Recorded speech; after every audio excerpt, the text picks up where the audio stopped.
Good day, everyone, and welcome to our webinar for August month. We begin as usual in America, and I'd like to just start off by saying the July jobs report in America was truly shocking. There were 73,000 new jobs created in America in that month, but the shocking part was the massive downward revisions that were made for both May and June figures. May was reduced to 19,000 from 125,000 jobs, and June was reduced to 14,000 from 147,000 jobs. And this was a bit scary because I've never actually, in my whole time, I've never seen the jobs numbers revised by that much. I've seen them revised by 10%, 15%, even 20%, but I've never seen them revised to this extent. And the new jobs figures show that the job market is much weaker than investors were expecting, and that has led to a bit of a sell-off on Wall Street, particularly among banking shares.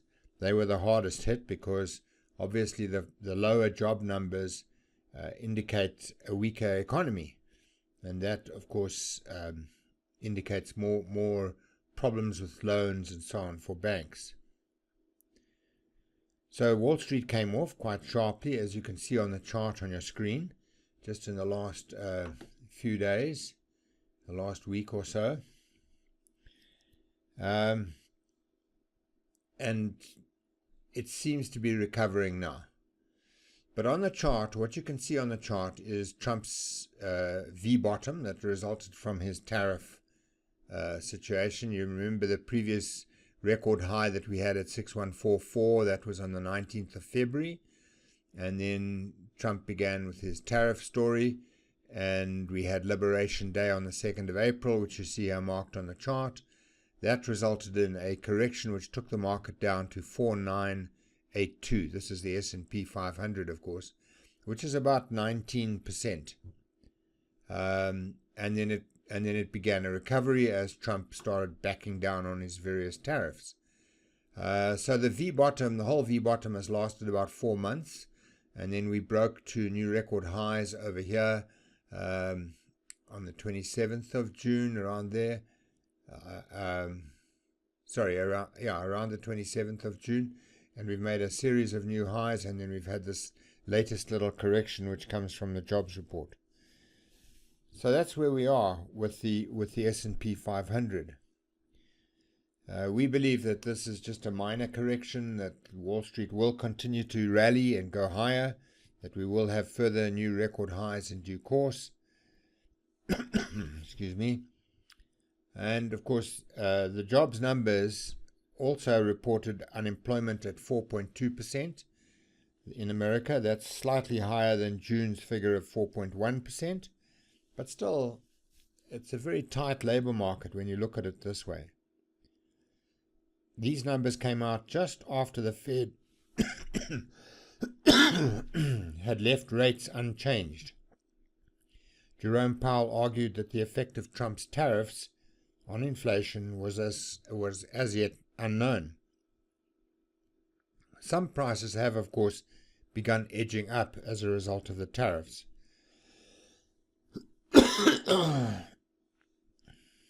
Investors now believe that there's a high probability of a rate cut in September. So the Fed's decision to leave rates unchanged was very conservative, but now investors generally are believing that there's a virtually 100% chance of a rate cut of 25 basis points at the September meeting of the Monetary Policy Committee. Trump, of course, is very critical of Powell for keeping rates unchanged. The Monetary Policy Committee's decision to keep rates unchanged was not unanimous. There were, in fact, 2 dissenters. And that's interesting. Gross domestic product growth in America in the second quarter fell to minus 0.5%. That's obviously down very sharply from the fourth quarter of last year, when growth was 2.4%. This, of course, is because businesses are front-loading imports ahead of Trump's tariffs.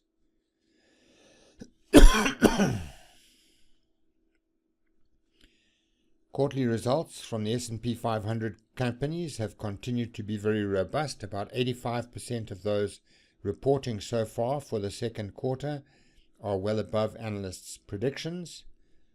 Second quarter growth is expected to bounce back to somewhere near the 2.4% of the fourth quarter of last year. Retail sales, excluding motor vehicles and fuel, were down 0.33%. But seasonally adjusted, they were up 3.19% month over month. On Sunday, the 27th of July, Trump announced a trade deal with Europe. This includes a blanket 15% tariff, and it includes also some European purchases of US military hardware and other materials. The deal is a compromise between Trump's 30% that he initially proposed and the EU's goal of getting 0%. So it's a compromise, but I think it was quite good for the markets. It's a major win for European Union auto producers who were previously paying 27.5% in tariffs. And this deal follows a 15% tariff agreement with Japan. There has been a pattern of lower tariffs across the globe. This accounts for the surge on Wall Street from its cycle low on the 8th of April, which you see there on your screen down here. Here it is. Okay, that was the 4982, and that occurred on the 8th of April.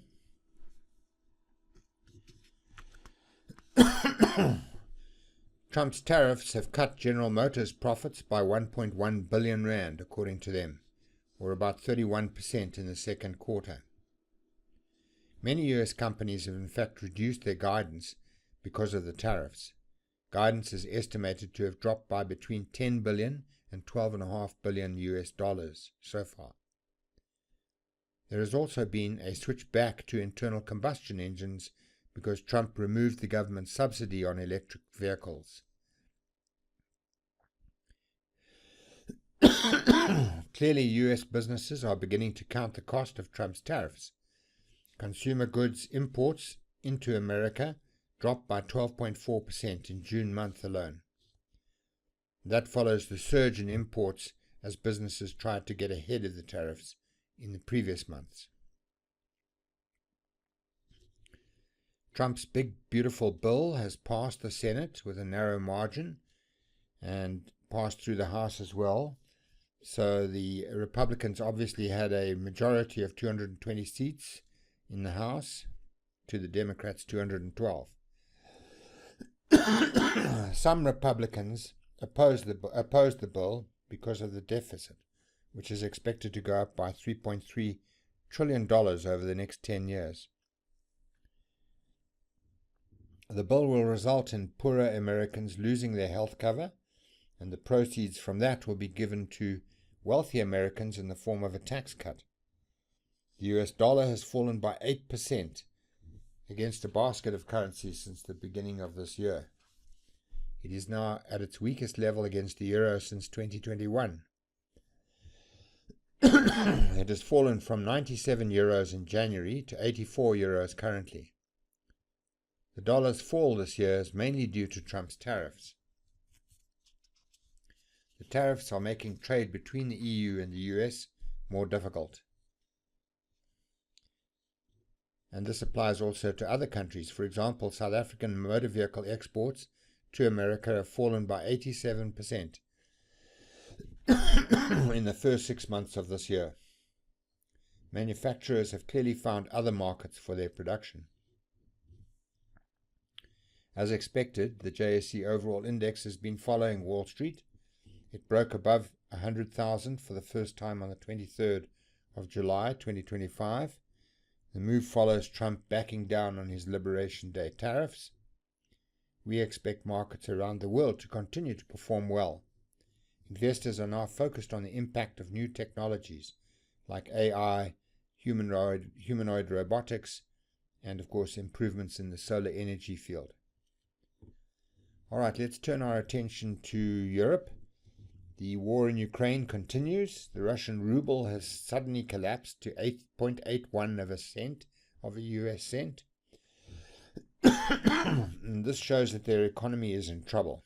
The central bank has reduced interest rates from 21% to 18% in the past 2 months. The economy is beginning to cool off after the massive military spending. Commercial banks are complaining of more and more non-performing loans. Inflation has dropped to 9.4% per annum, but that is still very high. Putin shows no sign of wanting to end the war in Ukraine, so state spending on military will continue and will cause more inflation. Russia's economy minister says the economy is on the brink of recession. Defense spending has grown by 25% this year to $167 million US. And that is a very big chunk out of the $2.1 trillion Russian economy. Russia also appears to be running out of men to send to the front line. Both sides in the war are taking enormous strain as it drags on. Ukraine appears to have the advantage with drone innovation. The Russians have also improved their drone production and their technique. So these drones have resulted in a sort of no-go zone developing between the two sides. Anything that moves in that no-go zone is immediately destroyed using long-range attacks with drones and artillery. Both sides have been attacking each other with drones inside each other's countries. The Ukraine attacks Russian military targets deep inside Russia, and Russia has been attacking, obviously, civilians in Ukrainian cities. A major problem for Russia and a benefit for Ukraine is Trump's apparent change of heart. He appears to be supporting Ukraine now, which may give them the edge. Europe, of course, is also ramping up its aid to Ukraine. Our view is that sooner or later Ukraine will emerge victorious, but the timing is going to be very difficult to ascertain.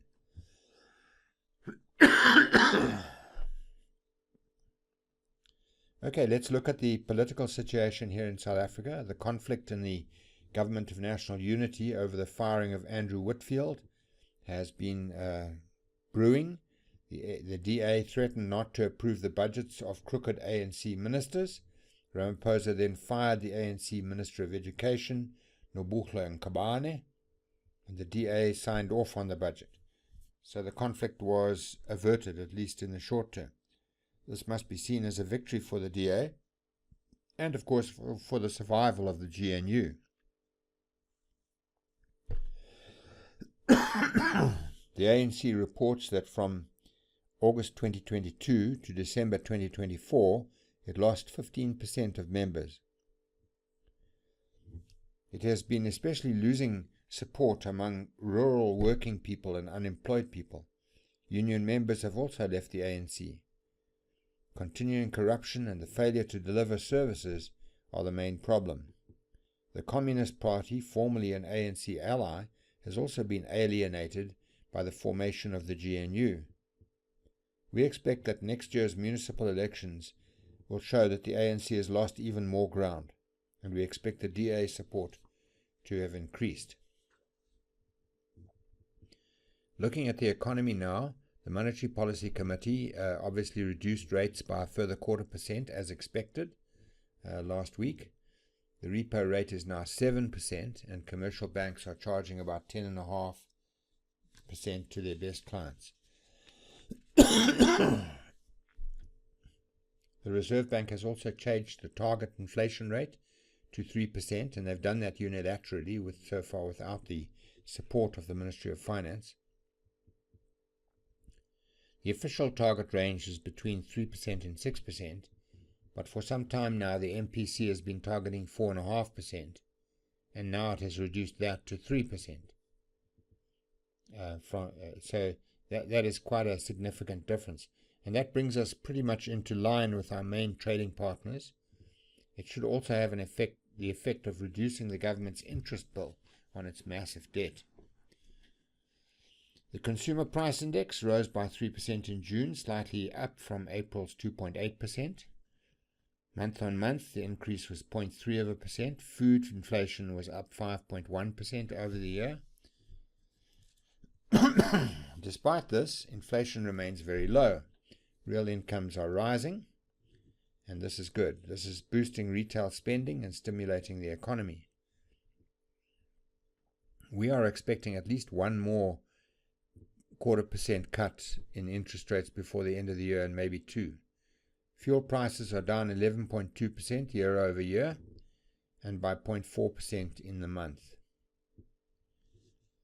The Bureau of Economic Research survey shows that inflation expectations have also dropped below 4% now. The average expectation is now 3.9%, down from the previous survey when it was 4.4%. The Reserve Bank's efforts to reduce inflation have been remarkable. Letsetja Kanyago, who is the governor of the Reserve Bank, is slowly turning us from a nation of spenders into a nation of savers. The IMF is predicting South African growth will be 1% this year, rising to 1.3% next year. And they also predict that world gross domestic product growth next year will be 3%, mainly because they believe that Trump will back down. South Africa is trying desperately to avoid Trump's blanket tariff of 30%. And obviously we are trying everything we can, and nobody really knows what is going to happen. The IMF forecast for South African growth at 1% we believe is a bit conservative. The BankServe take-home pay index was 12% higher in June from a year ago. Given that inflation is about 3%, this means that people are better off in real terms. Retail sales in the first 5 months of 2025 were up 4.3%. The Debtbuster survey shows that 70% of South Africans are under financial stress. This is down from 75% in 2024 and 78% in 2023. People earning $20,000 a month, who are sort of middle income people, have not seen any reduction in stress, however. They're still spending about 30 to 40% of their income just on interest. Sanlam's Credit Confidence Index shows that more than half of millennials are high credit risks. More than half. They spend more than half of their income just servicing their debt, paying the interest. Credit extension in South Africa remained at 5% in June, the same as April. This shows that South Africans have been paying back debt and basically saving to some extent. Standard & Poor's Purchasing Managers Index fell to 50.1 in June from May's 50.8. Output levels contracted after rising strongly in May. New orders were down and business confidence was at its lowest level in 4 years. But the economy is slowly recovering as interest rates fall. New car sales were up 18.7% in June, showing a continued recovery. The best selling vehicles were smaller, cheaper cars and bakkies because they were more affordable. Imports were up 25.6%, while sales of locally made cars fell by 14%. Cars below 400,000 Rand were the big sellers. And in total, our exports of motor vehicles, the motor vehicles that we manufacture here, were up by 7.9%. There's a strong demand for South African-made bakkies in Europe. South African exports about 66% of the vehicles that it makes, so these figures are very important. The motor industry is a big employer and a big source of foreign exchange. President Ramaphosa visited the BMW factory in Rosslyn. He promised the government is finalizing incentives for battery production and EV production, electric vehicle production locally. Trade surplus in May month was 21.7 billion, That's nearly double April's figure due to the rising price of gold and also strong citrus sales. Imports were only up by 1.2% due to the relatively low economic growth inside the country. Much of the surplus comes from trade with neighbouring countries. South African ports handled more than 100,000 containers in the 16th week of this year, and that's a big improvement. It shows the effect of heavy investment into new equipment at ports. Congestion at our ports slows the economy down. About 4 billion rand has been spent on new forklifts, cranes, straddle carriers, and so on. All right, a few general points, also on the economy, but general points. The proposed amendment to South Africa's labour laws is being argued out and discussed now.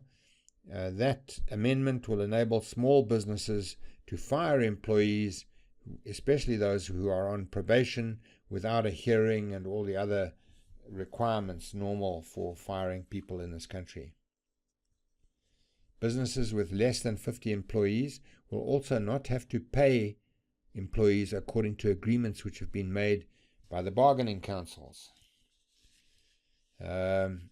Obviously, these changes are designed to make it easier and cheaper for small businesses to fire employees.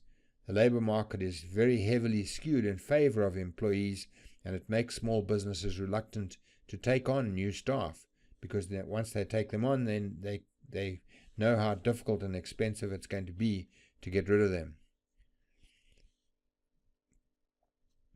Obviously, these changes are being opposed by the union movement, and we are in favour of them, however, because they reduce the structural impediments in the South African labour market, and we believe that they will actually ultimately result in a higher level of employment. Okay, the second point I want to make under this general section is that online gaming and sports betting are now becoming a major part of the South African economy. Since 2020, betting has increased at the rate of 42% per annum in South Africa. Famous Brands, the restaurant company, says that it is noticing that there are less customers coming to its restaurants, and they're blaming the fact that that customers are spending the money at casinos, or at least on online gaming and gambling. Traditional casinos and bingo halls are also complaining that online gambling is taking a bite out of their revenue.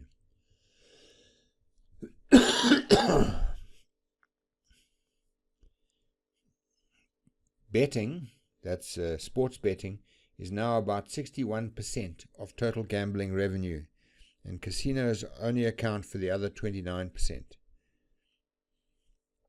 Problem gambling has increased by 5-fold. 56% of gamblers gamble just to make money, which is obviously a ridiculous idea. Most of them earn less than 15,000 rand a month. The National Gambling Board is expecting betting, that's online betting, to increase by 20% per annum, but casino revenues are virtually flat. All right, then the third point I want to make under this general section is that an Australian paper, a research paper, has found that South Africa's GDP could be cut by as much as 45% as a result of climate change by the end of this century. The paper says there will be more and more extreme weather events, droughts, floods, those kind of things. If the global average temperature rises by 3 degrees, then losses could be as much as 40% of GDP worldwide, compared to 11% at the moment. About 33% of South Africa's GDP is due to exports, and they could be badly affected. It's becoming important to consider the exposure of JSE-listed companies to climate change. So when you're looking at a share, one of the things you need to be asking yourself these days is, how is it going to be impacted by climate change? And on that story, global coal production is expected to reach a high of 9.2 billion tons in 2025. Demand is up 1.5%. So far from reducing coal consumption, the world is actually increasing it. And this is clearly bad news for global warming. All right, let's look at the rand.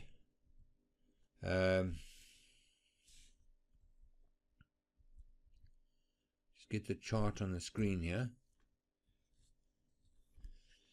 Okay, Trump, as you know, decided on a blanket tariff of 30% on South African exports to America. The rand responded by weakening back to support at about 1806. You can see here, there's the support line. So it comes from this low point here on the 17th of March this year, 1806 to the US dollar, and you can see that support level has become that resistance level has become a support level. So, which is being bounced by the market from the underneath now. So the rand strengthened actually down to this low level at 1747 here, and you can see it made a double bottom there. So at the beginning of this year, the rand was strengthening steadily. You can see here this pattern here, and then we had Trump's 25% vehicle tariffs. That came over here on the 28th of March. That was followed shortly afterwards by Liberation Day on the 2nd of April, and all emerging market currencies weakened sharply after that. The rand actually hit an intraday high of 1993 to the US dollar on the 9th of April. After that high, the rand steadily improved as Trump started backing off on his various tariffs. And then it went below this level of 1806, came right down, bounced it once, came down again, made the first of the two double bottoms, and then the second. So the first one was at the beginning of July, the second one was on the 23rd of July, and then it weakened back to the 1806 level. The resistance here became a support level, and the rand strengthened off that, and it's still strengthening at the moment. We don't know what's going to happen with Trump's tariffs on South Africa at this stage, but officially the tariff rate is 30% on all imports. So the African Growth and Opportunity Act is out of the window. That's no longer in force. And what we've got to see now is what happens. In our opinion, the rand will strengthen back to this 1747 level, and in fact will break below it in due course. That's what we believe will happen. So you need to bear that in mind if you've got rand hedge shares. All right, just looking at some commodities now. I just want to just briefly look at the platinum price. Okay, I'm going to put more data on the screen here.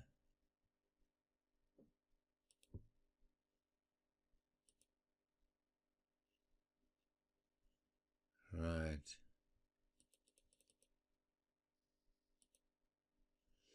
Okay, this is the platinum market. You can see the subprime crisis here in 2008, 2007-8 caused this massive drop in the platinum price. But platinum generally has been under pressure for some time, mainly because of lower prices. And then suddenly over here, and there you can see COVID-19, the impact of COVID-19 in 2020, in April 2020. And here you can see suddenly now the platinum price has started to tick up. It's made an upside break. I'll just zoom that out so you can see it more clearly. There's the upside break. Maybe 2 years will be better. Yeah. So we've suddenly had a jump in the platinum price. The World Platinum Council says that platinum will remain in short supply for the next 4 years.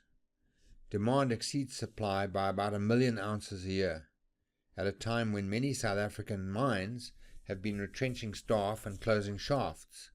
Remember that South Africa mines about 80% of the world's platinum. So, if we're retrenching staff and closing shafts, it means that platinum production is not going to be strong for quite a while. A big factor in the closure of shafts and retrenchments has been rising electricity costs and also falling platinum prices, of course. We believe that the platinum price will now continue to strengthen from this level, and that obviously affects certain mining companies, notably Sibanye and others we'll talk about later. Okay, so that's platinum. The other metal I want to look at is copper.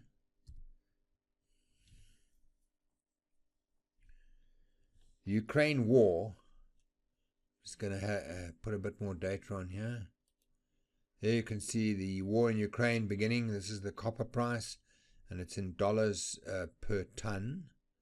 And you can see that brought the copper price right down. But since then, since about July of 2022, it's been going up. And you can see it's very volatile, but the trend is upwards.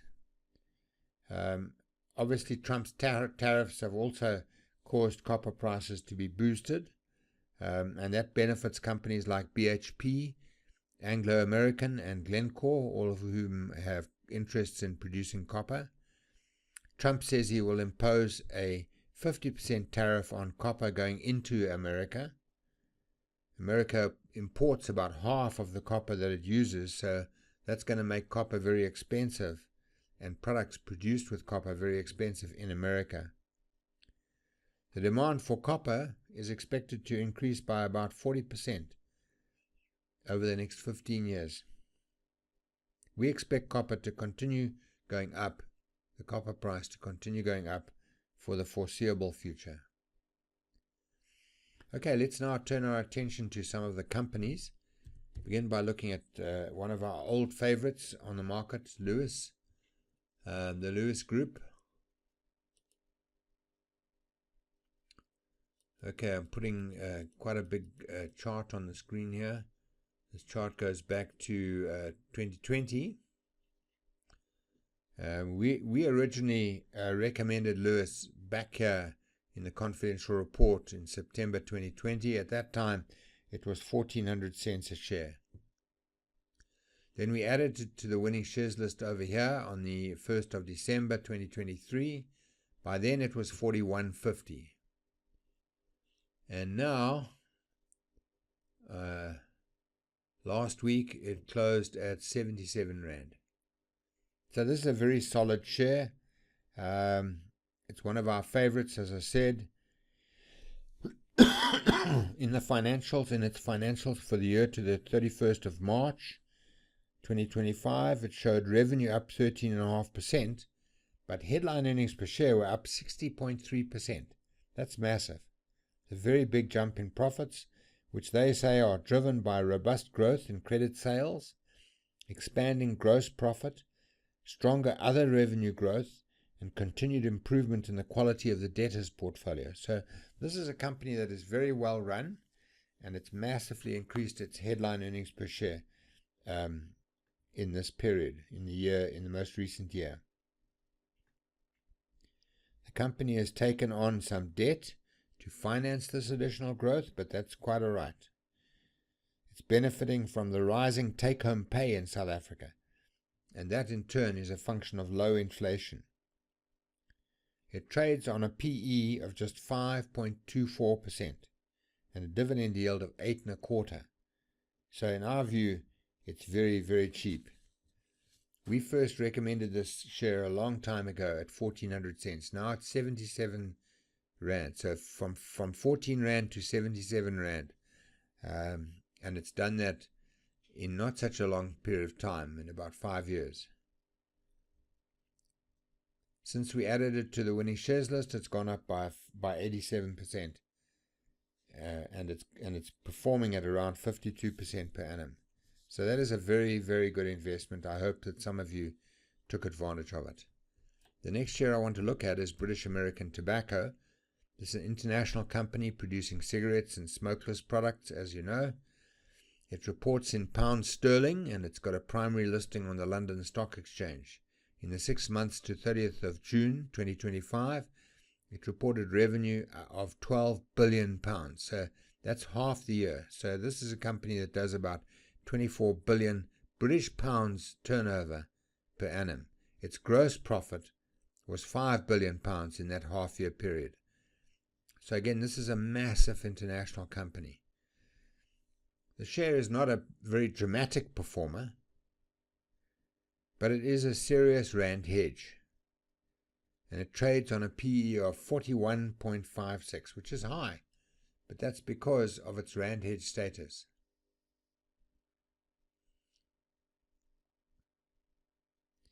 We added it to the winning shares list on the 19th of July 2024. It was then 600 Rand and 60 cents. It's now 980 Rand and 99 cents. It's gained about 63% in just over a year. Smoking, of course, attracts a lot of attention from lobby groups and legislatures, and this has tended to make BAT unattractive in the past. However, it has started to go up in the last year and should continue to do so. It has made a significant foray into the smokeless products, vaping and so forth, which now account for about 20% of its business. South Africa, of course, has a major problem with its BAT subsidiaries in this country because of the illegal cigarette trade. And they may actually close their operations in South Africa altogether as a result of that. The share has a market capitalization of 2.3 trillion Rand. So it's one of the JSE's most valuable shares. There you see it on the screen. Okay, the Nampak, the next share that I want to look at, Nampak. Nampak, of course, is an international packaging company with interests in about 10 different African countries. A large part of its business is the production of metal beverage cans for various drinks, from beer to Cokes and other carbonated soft drinks. In the 6 months to the 31st of March 2025, revenue was up 11% and headline earnings per share rose by a whopping 107%. It sold its company in Nigeria, Bevcan Nigeria, and used the proceeds to reduce debt by 1/3. The company's interest expense also dropped by 38%. It has also been selling its Kenyan assets and is busy selling its assets, its 51.43% of Nampak Zimbabwe. The share has been in an upward trend since about May 2024. We added it to the winning shares list on the 21st of June at 222 Rand. I think that's right, hey?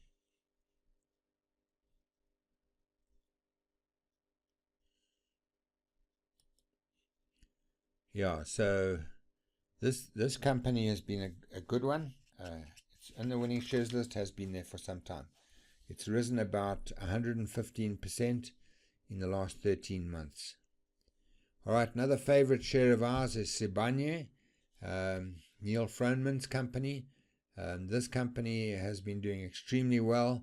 We published an article about it on the 12th of May, in which we advised people to get involved. We added it to the winning shares list on the 21st of May at a price of 24 Rand and 4 cents. And it's been doing very well. It's obviously a diversified mining house, mainly in precious metals, but it's diversifying into base metals now as well. It's benefited enormously from the rising gold price, and more recently the upsurge in platinum prices as well. Gold seems to have reached some kind of ceiling at $3,424 per ounce, but we believe it will break above that in due course.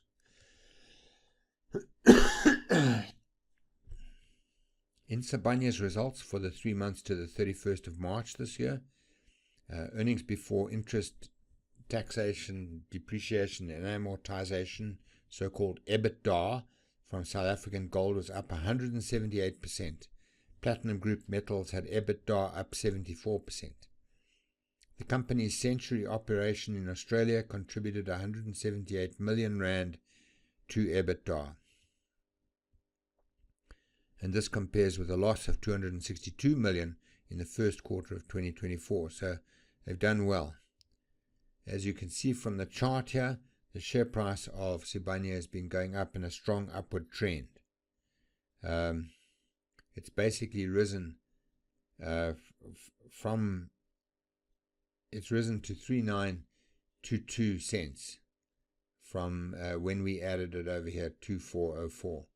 So it's gone up about 64% in 77 trading days. 77 days, sorry, not. And that's about 300% per annum. So it's really going like a rocket. But of course, it is a commodity share, and therefore it is relatively high risk. So you need to take that into account when you're thinking about this company. Last share I want to look at is Northam. Northam is a platinum mining company with interests in the South African Bushveld complex. It has 3 mines, Sonderende, Booysendal and Eland. They have an average kind of remaining life of between 25 and 30 years. In a production update for the year to the 30th of June, 4E metal sales were about 1 million ounces. Chrome production was also up 12.1%. So this company is doing well, obviously largely on the back of rising commodity prices. But it did make an upside break, and we added it to the winning shares list about 3 months ago on the 21st of May, and it was then 143 Rand and 11 cents. It's risen about 50% in the 3 months, so it's going at about 200% per annum. We expect the shortage of platinum to continue to push the price of platinum up, so Northam will continue to benefit. Sorry, there's one more share that I must mention, and that's IOCA. You may remember IOCA. It used to be called EOH. It's an IT company which has been through a very torrid time. It seems to be now recovering rapidly. The business has been rationalized, non-core businesses have been eliminated, and debt has been reduced. The results for the 6 months to the 31st of January, EBITDA was up 159.3%. The company produced earnings per share of 19 cents, and that compares with a loss of 15 cents in the previous period. We added it to the winning shares list on the 6th of November at 220 cents. Since then, it's gone up 91.8% in 9 months. We believe it will continue to do well. Okay, folks, well, I hope you got something out of that. I apologize for my coughing. I have a bit of a sore throat at the moment, so there's nothing much I can do about that. I hope that you found something of interest in this report, and please bear in mind that we will be doing another report on the first Wednesday in September, so mark that up in your diary. Otherwise, I'd just like to thank you very much for listening to me. Thank you.